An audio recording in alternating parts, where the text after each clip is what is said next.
सर्वधर्मस्थापकत्वं सर्वधर्मस्वरूपकः आचार्याणां महाचार्यो रामकृष्णाय ते नमः.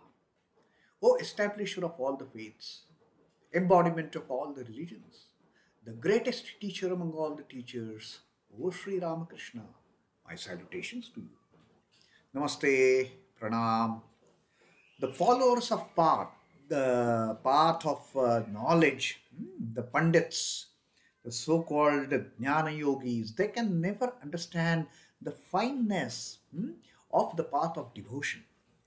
And Sri Ramakrishna was talking to Mani Malik based on what Mani Malik has told him about his meeting with a monk in Banaras. That monk who was telling that one can get spiritual realization only after self-restraint, only after controlling all the senses. Just by crying to God, oh God, give me this, give me your vision, give me your understanding, won't take you anywhere forward on this path of spirituality. And Sri Ramakrishna had said that this thing that the Pandit, that this monk had said, this is the typical path of the Vedantists. This is what Vedanta teaches. For them, it is Brahma Satya Jagat Mithya. For the path of followers of Vedanta, they consider this creation to be illusion. It is a swapnavat. It is just a dream like. There is no reality behind this creation. Me, you, everything in this creation is all illusory. That is what these Vedantists, they practice, and that's what they teach. And such Pandits, such followers of Vedanta, such followers of the path of knowledge can never understand what is devotion. And Sri Ramakrishna had given an example of, he had spoken about two Pandits. One was Pandit Padmalochan. Pandit Padmalochan, who was the court Pandit of the king of Bardwan. Pandit Padmalochan had high regards, great respect for Sri Ramakrishna. And he used to come and talk to Sri Ramakrishna about the spirituality, about the God awareness, about the God realization. But Pandit Padmalochan, although a great learned person he was, he could not understand Sri Ramakrishna's inclination towards devotion. He knew Sri Ramakrishna is a great jnani. But why is he going towards devotion? Why is he seeking the company of devotees? And then he had told Sri Ramakrishna that don't seek the company of devotees. Why should you go behind devotees? You will not get devotees all of the same order. Some devotees may be spiritually highly advanced. Some devotees may be spiritually very, very less developed. And in the company of such devotees who don't have any spiritual inclination for that matter, that will limit your own spiritual progress. Poor fellow Pandit Padmalochan, he didn't know Sri Ramakrishna himself, the great incarnation. Later he did realize about it. And Pandit Padmalochan also once asked Sri Ramakrishna that why you are professing, why you are teaching the concept of giving up the lust and greed, giving up woman and gold. Sri Ramakrishna says, what can I do? My mind never goes after money and other things. That is what I have realized. That is what the Divine Mother has shown me. Don't go after money and woman. Don't go after lust and greed. And that's what I keep on teaching all the people who come to me.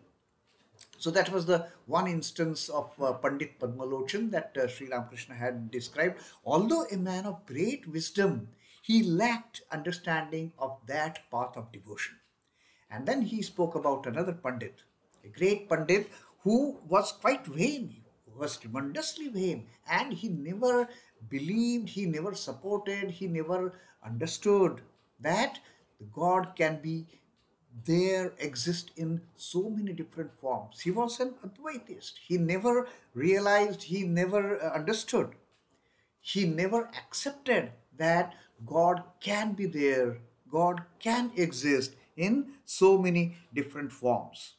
And then Sri Ramakrishna said that God has his unscrutable way of making people understand. God made this Pandit understand the greatness of the primal power, the greatness of Adi Shakti. And he had a vision, this Pandit. After the vision, he just went into Samadhi. He was unconscious, sort of. And after he got consciousness, he had had the vision of Mother Kali.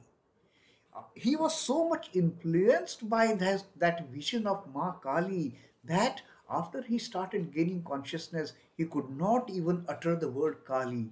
All he could say was Ka, Ka, Ka. The Pandit who never believed, who never accepted the forms of God, now after that vision, he just could not utter the word Kali also. All he could utter was Ka, Ka, Ka. So that was these are the two instances Sri Ramakrishna had shared with the devotees about how the followers of the path of Vedanta, they are not very keen on the path of devotion. Now one devotee asks him a question. Sir, you met Pandit Vidyasagar. Pandit Vidyasagar, Ishwar Chandra Vidyasagar, another great learned man. Sri Ramakrishna had met him. They had a wonderful time together. Pandit Ishwar Chandra Vidyasagar was highly impressed with that simple childlike nature, the guileless nature of Sri Ramakrishna, and how effective his teachings have been. There. So this devotee asks, Sir, you met Pandit Vidyasagar. What did you think of him? Sri Ramakrishna had a very high respect for Vidyasagar. Sri Ramakrishna says, Vidyasagar has both scholarship and charity, but he lacks inner vision. He is man of knowledge, no doubt. He is doing such a great work in terms of charity. He has got a large, compassionate heart. But he lacks inner vision. And how he lacks the inner vision? Sri Ramakrishna talking about this great Pandit, this great scholar, that he lacks the inner vision. Now Sri Ramakrishna is explaining it. Gold lies within him. Had he but found it out, his activities would have been reduced.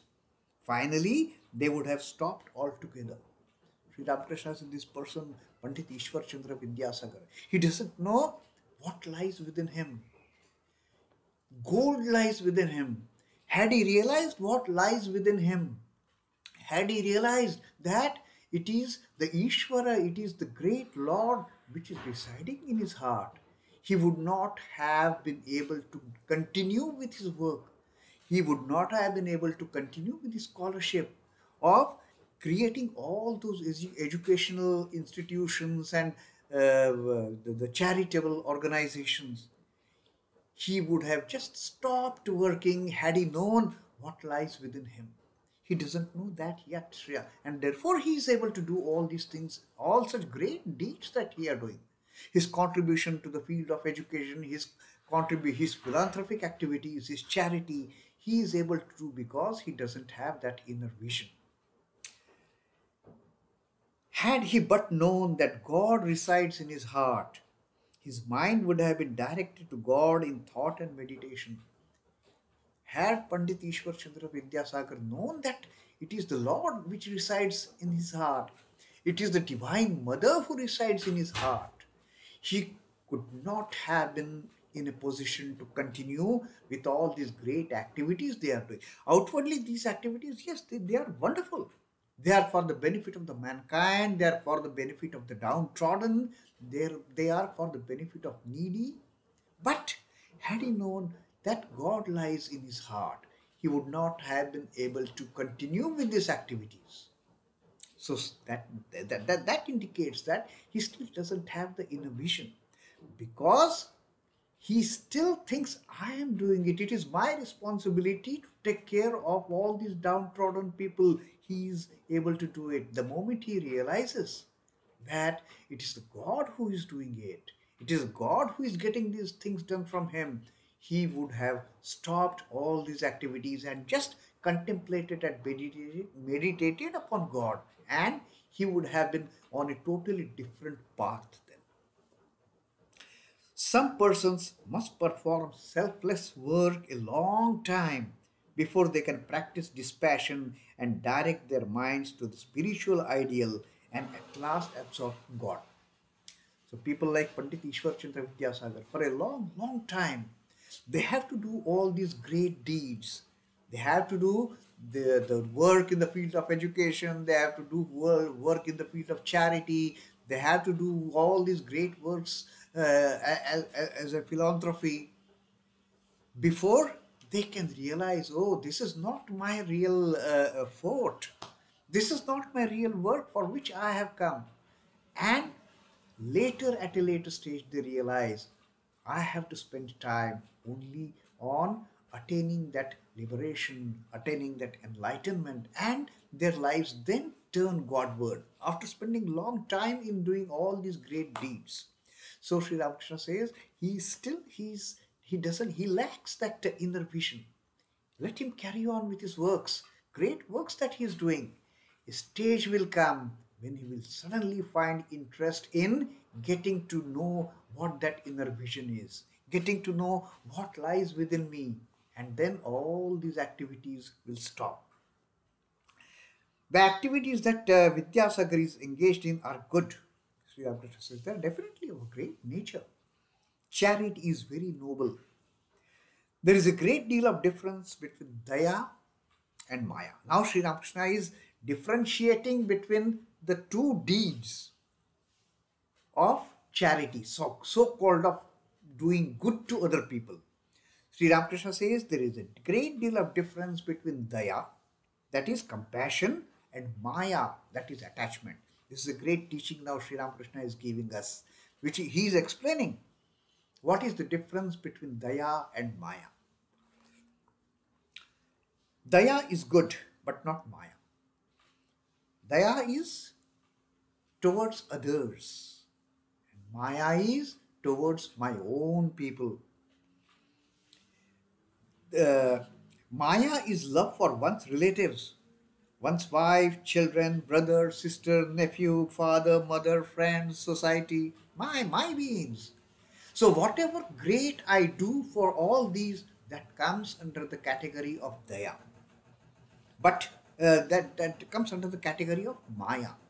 But Daya is the same love for all created beings without any distinction. And this is what Ishwar Chandra Vidyasagar was engaged in.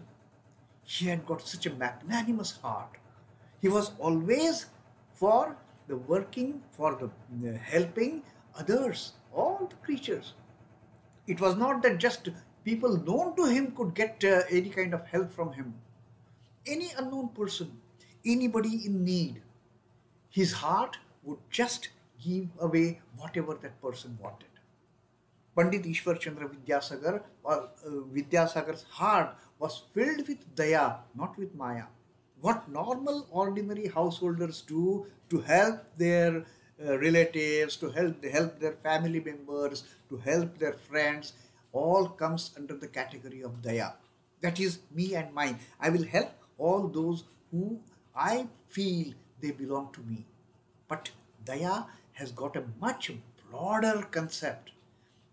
Each and every creature in this world is mine.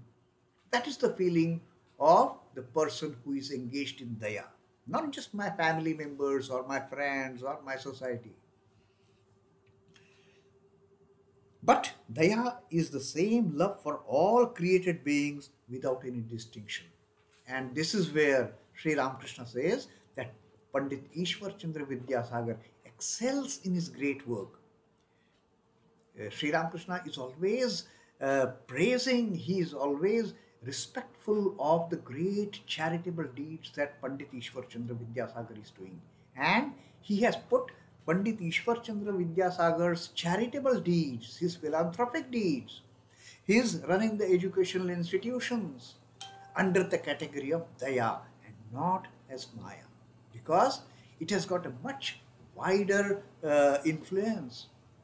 The spectrum of Pandit Ishwar Chandra Vidyasagar's work, charitable work, is much wider. It is not just for me and mine.